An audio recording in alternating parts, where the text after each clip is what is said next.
Hello students, welcome to life at AMU. मैं हूं सैयद फजील और इस वीडियो में हम एएमयू के बीए ऑनर्स जो होता है एंट्रेंस, एएमयू का बीए ऑनर्स का एग्जाम होता है, आप जानते होंगे, ठीक है। अब उससे कैसे क्लियर करना है, उसमें क्या आता है। सबसे पहले एडमिशन लेने की बात करेंगे, मतलब एंट्रेंस कैसे क्लियर होगा उसमें। तो एडमिशन कैसे मिलेगा, कैसे प्रैक्टिस करनी है, टाइम कम बचा है और या फिर आप नेक्स्ट ईयर के लिए वीडियो देख रहे हैं, तो इसमें हम बताएंगे कि आपका सिलेबस भी पता चल जाता है, सिलेबस भी डिस्कस करेंगे। अब सिलेबस, सीट्स वगैरह सब कुछ हम डिस्कस करने वाले हैं, मतलब A to Z डिस्कस करेंगे। जब A to Z पूरी बात हम डिस्कस कर लेंगे तो हमें सब बात समझ आ जाएगी, ठीक है। कैसे प्रिपेयर करना है और क्या क्या बातों का ख्याल रखना है, कहाँ से प्रिपेयर करना है। सिलेबस जैसे इंग्लिश है आपका, सिलेबस डिस्कस कर लेते हैं सबसे पहले हम, या फिर सिलेबस बाद में करेंगे, पहले सीट्स डिस्कस करते हैं, ठीक है। सीट्स इसमें देखिए अलग अलग सब्जेक्ट्स हैं, अलग अलग सब्जेक्ट्स में अलग अलग सीट्स हैं। ज़्यादातर 40 सीट्स हैं, किसी सब्जेक्ट में 50 सीट्स हैं, तो आई थिंक 300-400 सीट्स बैठ जाती हैं, मुझे वैसे याद नहीं है, आप चेक कर सकते हैं। सीट्स के लिए मैंने एक वीडियो बनाई है, ठीक है। अब बात आती है इसमें, देखिए आपकी 24 ईयर्स एज भी होनी चाहिए बीए की, इससे ज़्यादा एक्सीड होगी तो आपको रिजेक्ट कर दिया जाएगा, ठीक है। तो आपका फॉर्म एक्सेप्ट नहीं होगा। इसमें आपका जो आता है, अब सिलेबस की बात करेंगे, सिलेबस डिस्कस करेंगे, फिर सिलेबस में हम देखेंगे कैसे प्रिपेयर करना है, कहाँ से प्रिपेयर करना है, ये सब चीज़ें देखने वाले हैं, ठीक है। अब देखो सिलेबस में क्या आता है। सबसे पहला पोर्शन जो है इंग्लिश का है आपका, थोड़ा मार्कर ये लाइट चल रहा है, होप आपको क्लियर दिख रहा होगा। अब इंग्लिश कहाँ से प्रिपेयर करें, कैसे प्रिपेयर करें। इंग्लिश आपकी कितनी आती है, 25 मार्क्स की आती है। अब पेपर कितने का होता है, पहले सबसे पहले ये देख लीजिए, 100 नंबर का आपका पेपर होता है, ठीक है। अब 100 नंबर में आपके 25 मार्क्स की इंग्लिश आ रही है तो मैटर करती है, 25 मार्क्स ऐसे ही नहीं होते। कट ऑफ के भी बारे में हम बात करेंगे इस वीडियो में, आप फिक्र मत कीजिए, जब बीए के बारे में बात कर रहे हैं सब चीज़ डिस्कस होगी, ठीक है।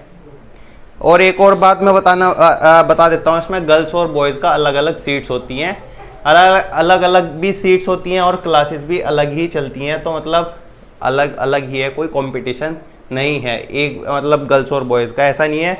अगर फीमेल की सीट छूट रही है, कोई फीमेल बची ही नहीं इस सीट पर तो मेल को नहीं मिलेगी ये सीट, तो खाली जाएगी। ऐसा होता है किसी सब्जेक्ट में। और इसके बाद आता है अब इंग्लिश कहाँ से प्रिपेयर करना है। इंग्लिश के देखिए ऐसा होता है, कोई बुक गाइड करता है, कोई मतलब गाइड नहीं, बुक्स होती हैं अलग अलग इंग्लिश की, तो कोई सी बुक्स करता है, कोई स्टूडेंट कोई करता है। और ऐसा भी नहीं है कि हमने तो भाई इस वाली इंग्लिश आर्यन से की या फिर हमने इस वाली से की तो इसी से क्लियर होगा, इससे क्लियर हो गया था एक स्टूडेंट का, लेकिन इससे नहीं हुआ था तो अब इससे होगा ही नहीं, ऐसा कुछ नहीं है। सब बुक अपनी अच्छी होती है। सबसे बात होती है आपके तरीके का, कैसे प्रिपेयर करना है। अब इसमें इंग्लिश में क्या करना है, कैसे प्रिपेयर करना है। देखिए इंग्लिश में सबसे पहले आपको वही प्रिपेयर करना है जो आपका आता है हमेशा, ठीक है। एंटोनिम, सिनोनिम्स आते हैं, पैराग्राफ वगैरह भी आ जाते हैं, और आपके क्या बोलते हैं वो जंबल वगैरह आते हैं, तो ऐसी चीज़ें आती है। आपके प्रीपोजिशंस आते हैं, तो इन सब चीज़ों को आपको ख्याल में रखना है। अब किस लेवल के आ रहे हैं, कैसे आ रहे हैं, अब उसके बारे में बात करते हैं। वो आपको कैसे पता चलेगा। देखिए सबसे पहले आपको पेपर का एनालाइज कैसे करना है, ये तो मैं बता ही रहा हूँ, ये तो मुझे पता है, मैंने देख रखा है सब कुछ, मैं एक्सपीरियंस से बता रहा हूँ, लेकिन आपको भी अपनी तरफ से एक्सपीरियंस लेना है, मेरे ही भरोसे नहीं रहना। तो आपको क्या करना है, लास्ट ईयर के पेपर ये तो ख़त्म ही हो गया बिल्कुल एकदम, ठीक है। लास्ट ईयर के पेपर को सोल्व करना है। सोल्व कैसे करना है, अब क्या करते हैं बच्चे, उसे याद करते हैं। सबसे गड़बड़ी यही होती है, उसे याद नहीं करना, उसे करना क्या है, आपको एनालाइज करना है। एनालाइज कैसे होता है, क्या करना है एनालाइज में, कौन सा आपका क्वेश्चन आया हुआ है, किस टॉपिक से क्वेश्चन आया हुआ है, किस टॉपिक को ज़्यादा कवर कर रहे हैं। ये सब चीज़ें होती है आपके एनालाइज में, ठीक है। अब आपको एनालाइज करके इंग्लिश पोर्शन देखना है, ऐसे ही 3 और पोर्शन है, उन्हें भी एनालाइज करना है, इंग्लिश को नहीं। अब दूसरा पोर्शन आता है आपका Indo Islamic culture and Aligarh movement, Indo Islamic क्या होता है? इस्लाम से रिलेटेड ही होता है, ठीक है। इस्लाम कह रहे हैं आप, इस्लाम से सही समझे आप, इस्लाम से रिलेटेड होता है। नबी की फैमिली से रिलेटेड आ जाएंगे क्वेश्चन, उनके फैमिली से, उन्होंने कब हिजरत वगैरह, या फिर कोई जंग के बारे में आ जाएंगे, बड़ी बड़ी जंगें जो रही हैं, इस तरह से आपके क्वेश्चंस आते हैं, ठीक है। और इसी टॉपिक में Indo Islamic and Aligarh movement, ये आपका अलीगढ़ मूवमेंट, ठीक है। Indo Islamic and Aligarh movement. अब अलीगढ़ मूवमेंट में क्या आता है? मोस्टली एएमयू से रिलेटेड क्वेश्चन आते हैं। इसमें आपको सर सैयद के बारे में पढ़ना है और अलीगढ़ मुस्लिम यूनिवर्सिटी के बारे में पढ़ना है, कैसे बनी थी, कब एस्टेब्लिश हुई थी, पहले ये कॉलेज था, मदरसा था, जैसे था, वो पूरा एक सीक्वेंस है, आप उसे पढ़ेंगे। और अभी 100 ईयर्स भी हो गए थे आपके पिछले साल और सर सैयद का बर्थडे भी पढ़ लेना। इस टाइप से सब चीज़ें क्वेश्चंस आ जाते हैं। या फिर आपका ऐसे भी आ जाते हैं, कैसे आया था, मतलब किसी जैसे एक इंजीनियरिंग कॉलेज किसके नाम पे है, ये सब भी पूछ लेते हैं। मैंने देखे हैं लास्ट ईयर के पेपर, इंजीनियरिंग कॉलेज किसके नाम पे है, डेंटल कॉलेज किस नाम से है, लाइब्रेरी किस नाम से है, किसके नाम पर है, ठीक है। तो ये क्वेश्चन भी आ जाते हैं, आपको ये भी पढ़ना पड़ेगा, ठीक है, यूनिवर्सिटी के बारे में। अब जनरल अवेयरनेस, ये आपका जो इंडो इस्लामिक और ये था, ये है आपका 25 मार्क्स का, 25 का है ये, ठीक है। अब कितना हो गया? 25 आपके 50 मार्क्स कवर हो गए। अभी 50 मार्क्स पे आपका एंट्रेंस क्लियर नहीं हुआ। अभी मैं आपको बताऊंगा कट ऑफ के बारे में, ठीक है। अब general awareness and current affair का आता है। जनरल अवेयरनेस और करंट अफेयर दोनों अपने में अलग टॉपिक है। देखिए, इसमें भी इंडो इस्लामिक में 2 टॉपिक कर रखे थे, इसमें भी, तो एक ही मान के कर रखा है उन्होंने, ठीक है। अब जनरल अवेयरनेस में क्या पढ़े? जनरल अवेयरनेस में आपकी, मैं बताता हूँ आपको, हिस्ट्री से रिलेटेड क्वेश्चंस बहुत आते हैं। और ये जो पोर्शन है सबसे इंपॉर्टेंट है। क्यों है इंपॉर्टेंट? 40 नंबर का पोर्शन है ये आपका। 40 में से अगर आप 30 भी ले आते हैं ना, बहुत बड़ी बात है आपके लिए, बहुत अच्छा सब्जेक्ट मिल जाएगा। फिर इनमें भी इस तरह से 10-10 भी कवर करके हो जाए अगर ऐसे। लेकिन बहुत सबसे डिफ़िकल्ट रहता है ये वाला पोर्शन सबसे हार्ड रहता है। इसी में सबसे ज़्यादा बच्चे मार्क्स लूज करते हैं। और अब इसे कवर कैसे करना है? देखिए, करंट अफेयर होते हैं जो, करंट अफेयर में आपका कब तक पढ़ने हैं, अभी जीए पे आएंगे। करंट अफेयर देखिए आपके लास्ट ईयर का होता है।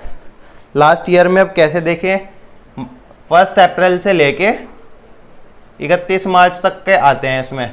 लेकिन अभी ईयर में गड़बड़ी हो रही है कोरोना की वजह से, तो करंट तक के आ जाते हैं। मतलब आप 1 अप्रैल से लेके अभी तक जो महीना चल रहा है, जैसे अगस्त चल रहा है, तो जुलाई तक आ जाएंगे। लगभग 1 महीने पीछे तक ज़रूर करके जाएं, ठीक है। पूछ लेते हैं क्योंकि पेपर अभी रिसेंट ही बने होंगे। पेपर का वैसे किसी को आइडिया नहीं रहता कब बने थे, कब जाएंगे, तो इसलिए मैं कह रहा हूँ अपनी सेफ्टी के लिए, ठीक है। वरना सब अपनी अपनी बताते रहते हैं, किसी को कुछ नहीं पता, मैं सच बता रहा हूँ आपको, ठीक है। अब इसमें जीए में, जनरल अवेयरनेस में देखिए, ये बहुत ब्रॉड है। करंट अफेयर तो है ही ब्रॉड। करंट अफेयर में भी आपको सॉरी, थोड़ी तबीयत खराब है, तो इसमें आपका करंट अफेयर में आपको देखने लास्ट ईयर किन टॉपिक से आए हुए हैं करंट अफेयर में। लेकिन ये होता है जो करंट में हुआ है उससे ही आएंगे। पिछले साल किसी चीज़ में कुछ करंट में हो गया था, इस बार कुछ हो गया, तो करंट अफेयर्स का कोई लिमिट नहीं है। लेकिन जनरल अवेयरनेस में ज़्यादातर हिस्ट्री से रिलेटेड आते हैं आपके, हिस्ट्री से आ जाएंगे, ज्योग्राफी से भी आ जाते हैं, एक आधा साइंस से भी आ जाता है, आते हैं, हुए हैं, बहुत बार आते हैं। और आपके इस टाइप से कुछ भी आ जाते हैं। अवार्ड्स, इसमें अवार्ड्स वगैरह, बुक्स, ऑथर्स, ये सब चीज़ें जो कॉमन चीज़ें हैं ये तो आती हैं। 2 नंबर का, 1 नंबर का, इनका तो परमानेंट फिक्स है, तो पूछा जाता ही है। इसके बाद आता है आपका बहुत आसान होता है 10 नंबर का रीजनिंग। ये तो सबको आसान लगता है, मतलब इसमें मैं मानता हूँ 10 में से 8 या 9 तो सबको लाने ही है। 10 वैसे तो 10 के ही टारगेट रखिए। रीजनिंग कोई ज़्यादा हार्ड नहीं आती, बहुत बेसिक लेवल की आती है बीए में। 11th के इस टाइप से आती है, 11th के बच्चे भी सोल्व कर दे, 9th वाले भी। ठीक है, तो ये आपका सिलेबस हो गया। अब इसमें बात करते हैं हम कट ऑफ कितनी जाएगी, कितने मार्क्स लाएं। हमने पढ़ लिया है कैसे पढ़ना है और क्या करना है, कौन सा सिलेबस है, कैसे प्रिपेयर करना है। अब मैं बताता हूँ आपको, प्रिपेयर की मेन बात आ गई। अब प्रिपेयर कैसे करें इस चीज़ को। ठीक है, जीए 40 का हो गया, ये मैंने बताया। इसमें से आपको कम से कम चलिए 30 का बताया था मैंने, वैसे तो 25 का टारगेट रख लेते हैं। 25 आप इसमें लेकर आ रहे हैं। ठीक है,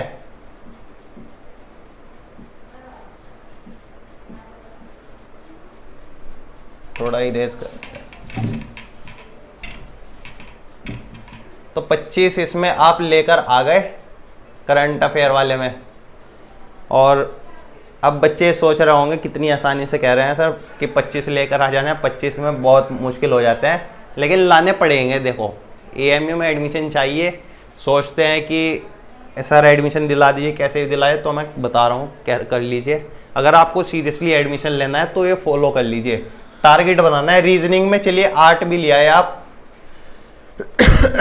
एटलीस्ट 8 लाने हैं। इंडो इस्लामिक और अलीगढ़ मूवमेंट बहुत इजी टॉपिक है, ज़्यादा ब्रॉड नहीं है, ज़्यादा क्वेश्चंस नहीं है, तो इसमें आप 20 नंबर आराम से टारगेट लेकर चलिएगा। अब आ गया आपका इंग्लिश। इंग्लिश थोड़ा डिफिकल्ट रहता है, ये मैं मानता हूँ। तो इसमें ऐसा रहता है आपका मतलब बहुत आपका मतलब ऐसा रहता है, स्टूडेंट्स कंफर्म नहीं रहते, लेकिन कुछ इसमें क्वेश्चंस होता है, वर्ड मीनिंग हो गए, एंटोनिम सिनोनिम वगैरह ऐसा, और आपके प्रीपोजिशंस हो गए, पैराग्राफ वगैरह आ जाते हैं। तो पैराग्राफ में तो डायरेक्ट क्वेश्चन मिल जाते हैं। तो 25 में से आप 15 भी ले चले ना, तो देखे कितने हो गए, ये 10 68 नंबर हो रहे हैं आपके।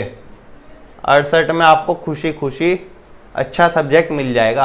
अच्छा सब्जेक्ट, अब मैं एक स्टूडेंट्स हंसेंगे, कमेंट करेंगे 68 आसानी से बता दिए, लेकिन 68 बहुत होता है, मैं समझता हूँ। लेकिन अगर आप एक्सटर्नल स्टूडेंट हैं तो मैं बता देता हूँ आपको, इस बार जो कट ऑफ गई थी बहुत हार्ड, मतलब पेपर भी इतना हार्ड नहीं था, इजी था, लेकिन ठीक ठाक सा था। मतलब 50-50 मार्क्स वालों को कोई सब्जेक्ट नहीं मिला था। 50-50 पे 40 वालों को तो कहीं वेटिंग भी नहीं आई थी, ऐसा भी हो गया था 40 वालों का। तो 50 वालों की तो वेटिंग थी बहुत, हज़ारों में, तब भी क्लियर नहीं हुई थी।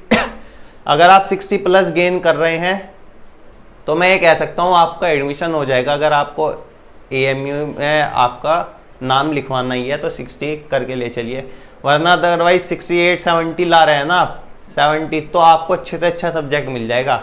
हिस्ट्री वगैरह ये सब पॉलिटिकल वगैरह मिलने के आपको चांसेस हो जाते हैं। तो 70 मार्क्स, तो अब कहते हैं बीए का तो बहुत आसान होता है, ये होता है, तो 70 पे कट ऑफ क्यों जा रही है? कोई आसान नहीं है बीए का, बहुत अच्छा खासा कंपटीशन रहता है।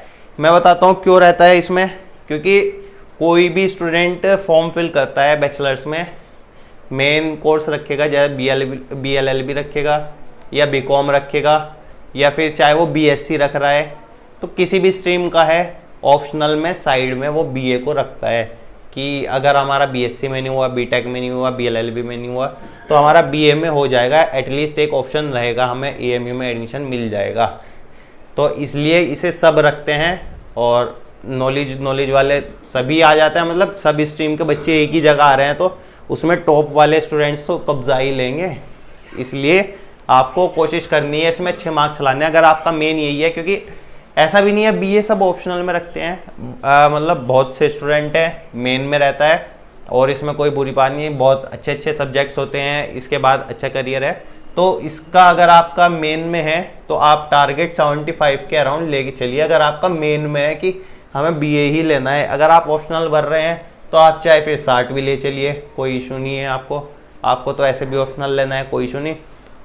अब आपको स्ट्रेटेजी बनानी है, जैसे अगर आप इस बार प्रिपेयर कर रहे हैं, आपका शायद 21 के अराउंड है आपका पेपर, ये 18 में कब है, तो एक हफ्ते के लगभग रह गया। अगर आप वीडियो देख रहे हैं अभी भी है, अगर अभी भी नहीं देख रहे हैं, बाद में देख रहे हैं, तो क्या ही कहने, नेक्स्ट ईयर के लिए देख रहे हैं तो बहुत अच्छी बात है, अभी से देख लिया आपने ये वीडियो।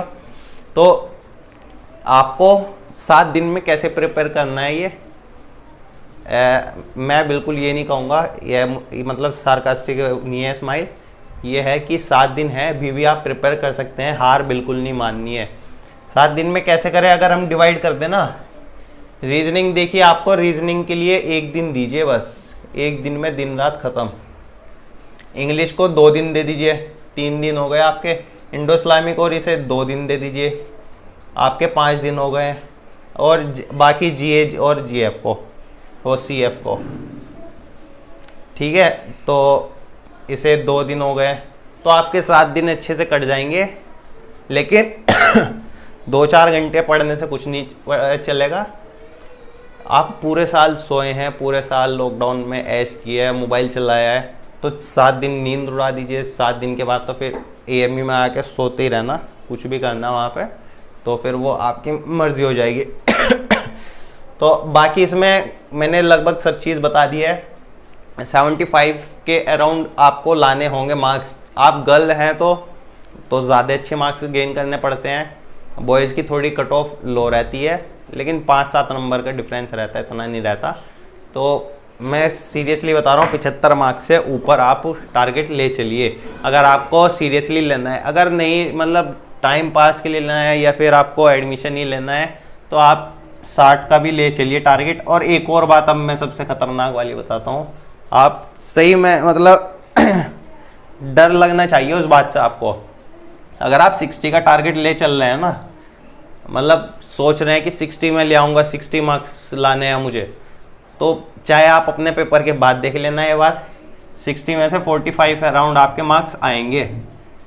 आप चेक कर लेना, 75 का टारगेट ले चल रहे हैं ना, तो 60 मार्क्स के अराउंड आपके नंबर आएंगे, 60 मार्क्स के अराउंड आएंगे। देख लेना, आप ये आजमा लेना, आपके टेस्ट होने वाले हैं, उसके बाद रिजल्ट भी आएगा, मार्क्स भी आएंगे, फिर कमेंट करेंगे, मैसेज करेंगे कि सही बोला था। और बाकी और भी कोर्सेज़ की मैं वीडियोस बनाऊंगा, इसलिए चैनल सब्सक्राइब करना बहुत ज़रूरी है।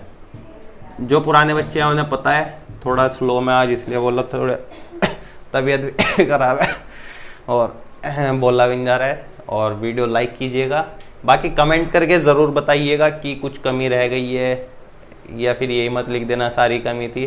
जो भी कमी है उसे मेंशन करना है कि ये बात होनी चाहिए थी इस वीडियो में, हमें ये बताइए, कमेंट कीजिए, मैं वहीं पे रिप्लाई कर दूंगा आपको कमेंट में। या फिर इंस्टाग्राम पे, इंस्टाग्राम आईडी देख रखता हूँ, उसे फॉलो कर लीजिए। और वीडियो देखने के लिए थैंक यू।